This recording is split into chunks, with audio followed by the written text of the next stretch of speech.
Tahimik ang paligid, pero sa loob mo, may kirot na hindi mo maipaliwanag, para kang may pasan na hindi makita ng iba, pero may isang nakakakita, ang Diyos. Sabi sa awit 34:18, ang Panginoon ay malapit sa mga may bagbag na puso at inililigtas ang mga may espiritong wasak. Hindi mo kailangang ipaliwanag lahat, hindi mo kailangang lakasan ang boses mo para mapansin, sapagkat ang bulong ng puso mo naririnig ng langit. Dito, walang paghusga, walang presyon. Tanging presensya ng Diyos ang mararamdaman mo, kaya huminga ka. At hayaang sa mga sandaling ito, maranasan mo ang kagalingang nagmumula sa Kanya. Sa bawat salita, hayaan mong ang Espiritu ng Diyos ang kumilos. Lumapit tayo sa Kanya ngayon. May mga sandaling tahimik lang ang paligid, pero may mga tanong sa puso na sumisigaw, Panginoon, naririnig mo pa ba ako? Sa bawat paghinga, sa bawat pagtahak mo sa araw-araw, alam ng Diyos ang lahat ng dinadala mo. Kahit yung hindi mo na masabi sa kahit kanino. Alam niya ang bigat sa puso mo, ang pagod ng kaluluwa mo, ang mga bagay na gusto mong maayos pero hindi mo na alam kung paano. Pero kaibigan, pakinggan mo ito. Hindi ka nag-iisa. Ang Diyos ay kasama mo. Sa umagang ito may ginagawa siya. May kagalingang hindi mo pa nakikita pero dahan-dahan niyang ibinubuhos sa iyo. Sa lihim ng puso mo may tinig na gustong magsalita, ang tinig ng Diyos. Sabi sa Jeremias 33:3, tumawag ka sa akin at ako'y sasagot sa iyo at ipakikita ko sa iyo ang mga dakila at mahihiwagang bagay na hindi mo pa nalalaman. Kaya ngayon, humanda ka. Hindi ito isang karaniwang panalangin. Ito ang sandali ng presensya ng Diyos. Isang umagang may sagot, may yakap, may bagong lakas. Isulat mo sa mga komento, Panginoon, handa na akong makinig at huwag mong kalimutang mag-subscribe para sama-sama tayong lumago sa pananampalataya. Ngayon, lumapit tayo sa presensya ng Diyos na may puso't espiritu na bukas, handang tumanggap. Isang panalangin hindi lang para humiling, kundi para ibigay ang buong sarili sa Kanya. Tahimik ka mang nakaupo, may mga pangyayaring di mo maintindihan, may mga sugat na matagal mo nang kinikimkim, alam ng Diyos ang lahat ng iyan. Hindi niya kailanman pinalampas ang kahit isang luha. Sabi sa awit 56:8, iyong iniulat ang aking pagbabantay, ilagay mo ang aking mga luha sa iyong botelya. Di ba sila nasusulat sa iyong aklat? Kaibigan, pumikit ka ngayon, damhin mo ang bawat hininga, bawat pintig ng puso mo. Huwag mong pilitin na maging matatag sa harap ng Diyos. Sapat na naandyan ka, humihinga, umaasa. Sa katahimikan ng sandaling ito, tayo'y lalapit sa Kanya, hindi bilang perpektong nilalang, kundi bilang anak na sabik na marinig muli ang tinig ng Ama. Ama naming nasa langit, pinupuri ka namin. Maraming salamat sa bagong araw na ito, sa hininga, sa liwanag, sa panibagong pag-asa. Sa kabila ng lahat ng pinagdaanan, narito pa rin kami, nagpapakumbaba at lumalapit. Alam namin, Panginoon, na wala kaming maitatago sa iyo. Ang lahat ng laman ng puso namin, ikaw lamang ang tunay na nakakabasa. Ang mga pagod naming kaisipan, ang mga sugat na pilit naming kinukubli, ang mga dalangin naming hindi na namin mabigkas, ikaw ay naririyan. Panginoon, kami po'y lumalapit na may pananampalataya. Inaamin naming hindi namin kaya kung kami lang. Kailangan ka namin. Kailangan namin ang iyong kapayapaan na hindi kayang ibigay ng mundo. Kailangan namin ang iyong paghilom sa mga sugat na hindi nakikita, mga pangyayaring iniwasan naming harapin, mga alaala na paulit-ulit na sumasakit, mga tanong na paulit-ulit naming tinatanong sa katahimikan ng gabi. Bakit? Kailan? Panginoon, naririnig mo pa ba ako? Ngayon, tinataas po namin sa iyo ang bawat pangangailangan, espiritual, emosyonal, pisikal at pinansyal. Sa mga nawawalan ng direksyon, ikaw ang maging gabay. Sa mga nawalan ng pag-asa, ikaw ang muling magsindi ng apoy. Sa mga may karamdaman, ikaw ang aming kagalingan. Sapagkat sinabi mo, sa iyong salita sa Jeremias 30:17, sapagkat aking isasabalik ang iyong kagalingan at aking pagagalingin ka sa iyong mga sugat. Kahit hindi agad-agad namin makita ang resulta, nagtitiwala kami na ang bawat panalangin ay naririnig mo. Wala kang sinayang na luha, wala kang tinanggihan na bulong. Tinataas din po namin ang aming pamilya, ang bawat mahal sa buhay na nangangailangan ng gabay, ng proteksyon, ng himala. Balutin mo po sila ng iyong presensya, Panginoon. Sa mga magulang na pagod na pero patuloy na lumalaban, palakasin mo sila. Sa mga anak na naliligaw ng landas, hipuin mo ang puso nila. Sa mga nagtratrabaho sa malayo, sa mga OFW na nangungulila, yakapin mo sila ng iyong kapayapaan. Sa mga nawalan ng mahal sa buhay, ikaw ang maging aliw. Patawad, Panginoon, sa mga pagkakataong nagduda kami, sa mga oras na mas pinili naming umasa sa sarili naming lakas. Sa mga panahong ang puso namin ay nanlalamig, patawarin mo kami. Linisin mo ang aming puso at ibalik mo ang ningas ng pananampalataya. Panginoon, itinuturing naming iyong banal na presensya bilang aming tahanan. Hindi kami perpekto, pero alam naming hindi iyon ang mahalaga sa iyo. Ang mahalaga ay ang pusong handang lumapit, handang magbago, handang umasa kahit sa gitna ng kawalan. Kaya't ngayon, isinusuko po namin ang lahat ng ito. Gamitin mo ang panalangin na ito bilang tulay para makarinig kami ng malinaw na direksyon mula sa iyo. Tulad ng sinabi mo sa Kawikaan 3:6, magtiwala ka sa Panginoon ng buong puso mo at huwag kang manalig sa iyong sariling kaunawaan. Kilalanin mo siya sa lahat ng iyong mga lakad at kaniyang ituturo ang iyong mga landas. Kaya't tinataas namin ang lahat ng lakad namin sa iyo. Lahat ng plano, lahat ng pangarap, lahat ng takot. Bigyan mo kami ng karunungan na hindi lamang nauunawaan, kundi sumusunod. Turuan mo kami na makinig hindi lamang sa sagot, kundi sa katahimikan. Sapagkat sa katahimikan, nagsasalita ka. Sa katahimikan, nagbubunyag ka. Sa katahimikan, lumalakas ang boses ng iyong Espiritu Santo. Hinihiling namin, Panginoon, yakapin mo po kami ngayon. Damhin nawa ng bawat nakikinig ang iyong banal na presensya. Tanggalin mo ang mga pag-aalinlangan. Palitan mo ito ng kapayapaan. Tanggalin mo ang mga takot at punuin mo ng pananampalatayang buo. Pananampalatayang hindi nabubuwag ng sitwasyon.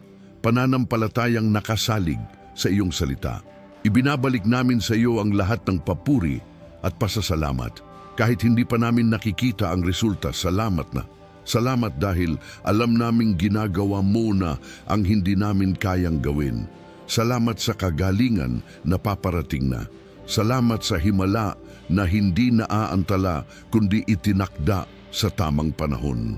Salamat sa mga pagsubok na ginamit mo para palalimin ang pananampalataya namin. Salamat, Panginoon, dahil kahit hindi naming nauunawaan ang lahat, sigurado kaming ikaw ang kasama namin.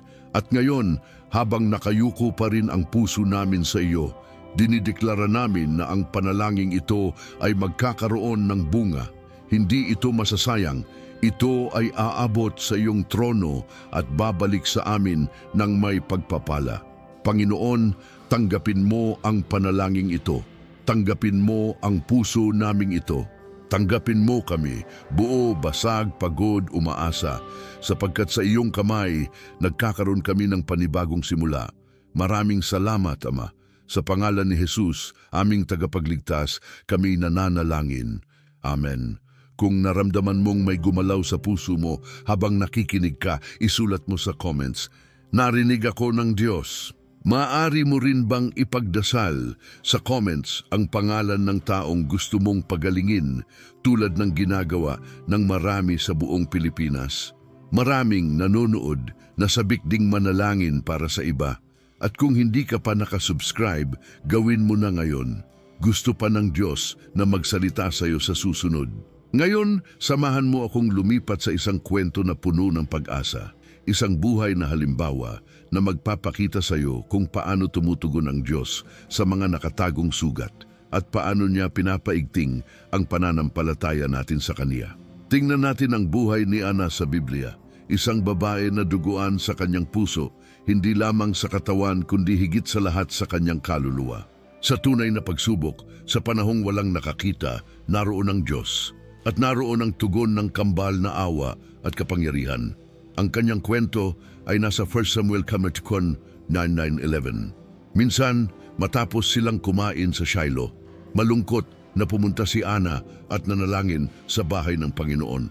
Buong pait na lumuluha si Ana at taimtim na nanalangin kay Yahweh. Hindi lang siya nakaramdam ng kakulangan. Pakiramdam niya ay wala ng paraan upang matupad ang kanyang ninanais. Ngunit ang makikita mo rito ay hindi ang tapang ng kanyang katawan, kundi ang katapangan ng kanyang puso na umasa sa Diyos sa gitna ng pananabik at katahimikan. Isipin mo ngayon ang sarili mo sa sitwasyong iyon. Naghihintay ka pero tahimik ang mundo. May sigaw sa loob mo pero walang nakarinig. At sa sandaling iyon, dumating si Ana, humarap sa Diyos, humingi ng isang bagay na para sa ibang tao ay simpleng yaong pagsilang ng anak. Ngunit para sa kanya'y simbolo iyon ng pag-asa na bumabalik, ng paggalaw ng direksyon ng Diyos. At nang tumugon ang Diyos, hindi sa paraan na inaasahan niya lamang, nagsimula ang pangakong hindi lamang para sa kanya, kundi para sa lahat ng naghihintay. Ngayon, tanungin mo ang iyong puso.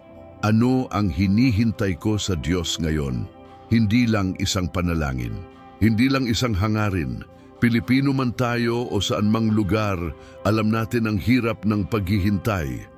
Alam natin ang taglay na pagod ng pananampalataya na tila laging sinusubok.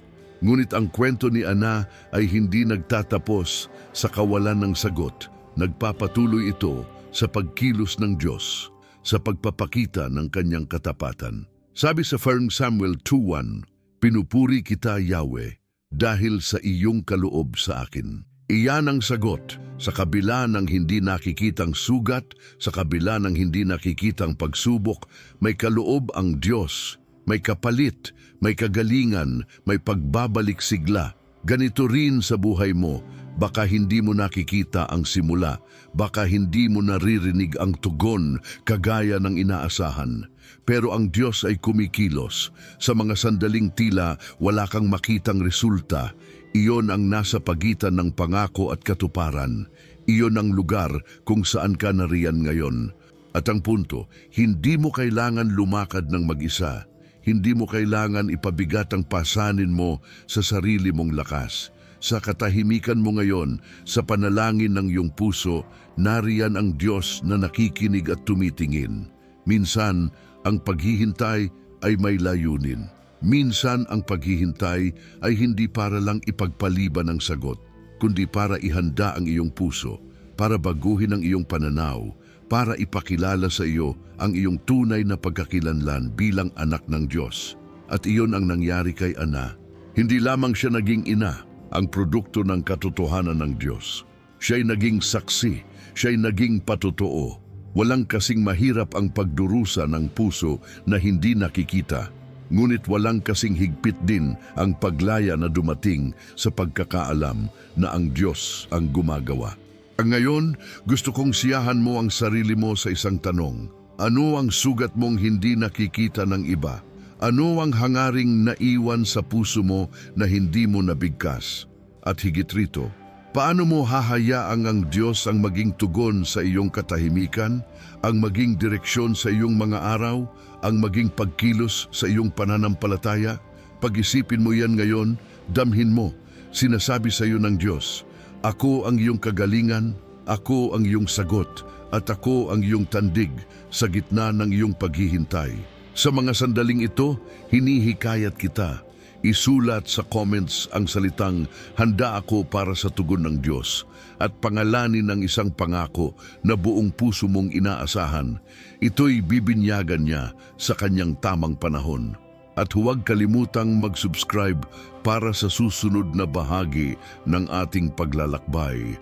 sapagkat ang susunod na bahagi ay magbibigay daang makita mo kung paano sasalamin ang kwento ni Ana sa iyong buhay at paano ka yayakapin ng kagalingan ng Diyos.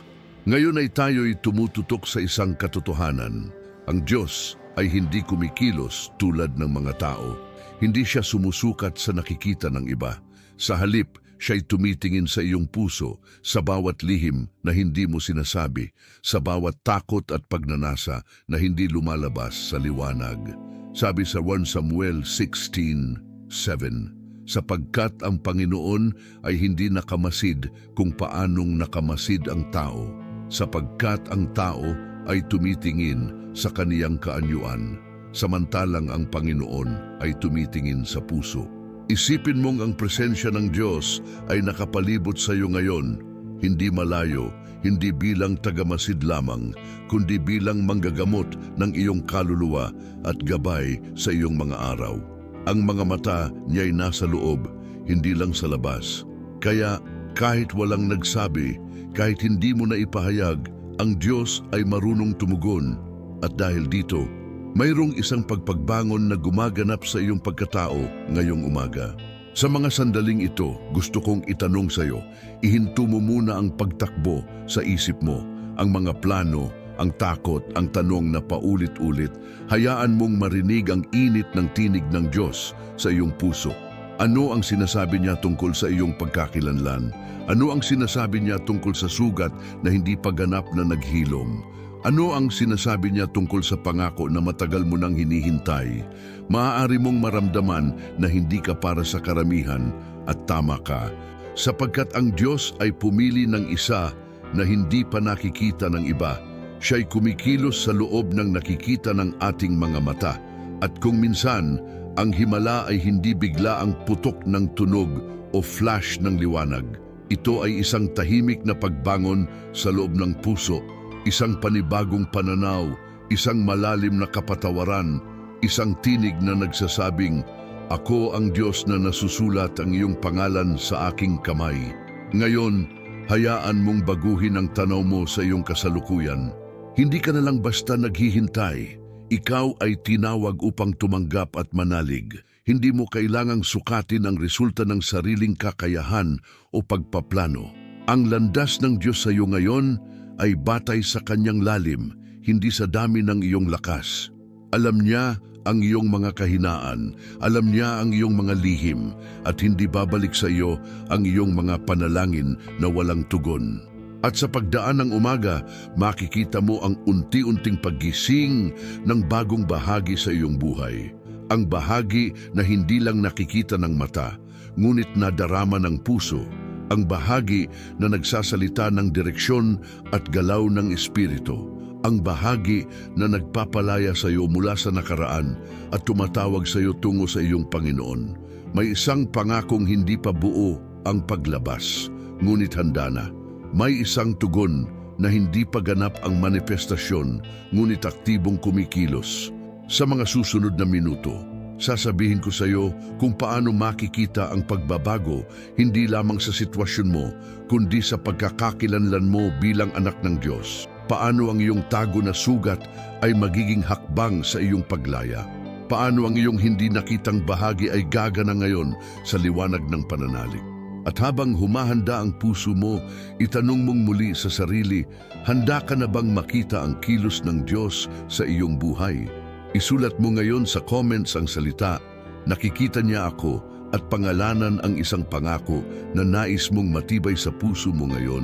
Maraming Kristiyano sa Pilipinas ang gumagamit nito kapag nakaramdam ng bagong paggising sa pananampalataya. Huwag mong kalimutan mag-subscribe para sama-sama tayong mamulat sa tinig ng Diyos at makasabay sa kanyang direksyon. Ngayon, humayo tayo sa isang makapangyarihang katotohanan. Bago man makita mo ang pagbabago sa iyong sitwasyon, kailangan mong makilala ang sarili mong pagkakakilanlan. Hindi lang bilang taong may sugat o may hinihintay na tugon, kundi bilang anak at anak ng Diyos na makapangyarihan. Ang salita ng Diyos ay nagsabi, tingnan ninyo anong dakilang pag-ibig ang ibinigay ng Ama sa atin na tayo'y tinatawag na mga anak ng Diyos at tayo nga'y yaon. Juan 3:1, ikaw ay hindi basta nanghihina, ikaw ay hindi basta nakatigil sa paghihintay, ikaw ay tinubos, ikaw ay binigyan ng bagong pangalan at bagong layunin kahit hindi pa ito nakikita ng mata mo ngayon. Sa iyong panalangin ngayong umaga, mayroong paggising na nagsisimula sa loob mo. May isang awit ng kagalakan na hindi pagganap na naipahayag, ngunit naghihintay na lumabas. At ang Diyos ang siyang nagmumuni-muni sa puso, ako ang iyong kasagutan, ako ang iyong kapatawaran, ako ang iyong lakas.